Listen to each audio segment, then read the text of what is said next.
हम Dhanushdhari Kushwaha, gram post खगनी, पूर्वी चंपारण, सारण भोजपुरिया समाज का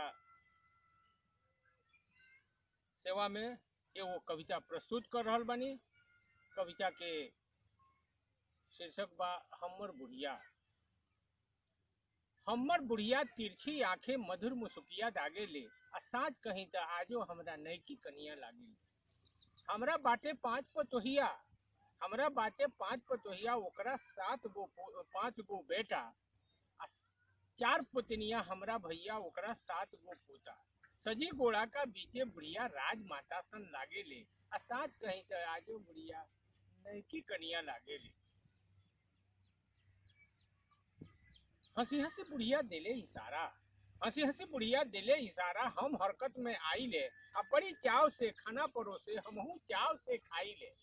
आ जैसे हम बिस्तर पर ताकी, उल्टे पावे भागे ले, आ साँझ कहीं त आजो बुढ़िया नैकी कनिया लागे ले। भैया, दाम्पत्य जीवन में थोड़ा सा खटापन भी आवेला, लेकिन वो बहुत बढ़िया होला। जब हमरा पर क्रोधित होले हम नेवर हो जाइले, बड़ी प्रेम से सानत होके हम उनके मनाइले। अब मान गईला पर हमर बुढ़िया गजबे मुस्की दागे ले, और वो समय में आई हो दादा राय स्वर्जा लागे ले। जहिया हमके छोड़ के जइहे, अंतिम मिश्रा बा भैया, जहिया हमके छोड़ के जइहे हम पागल हो जाए, आ 7 दिन का भीतरी देखम हमहू दे ही छोड़ जाए। बाकी का कहीं ए भैया, ओकरा कर में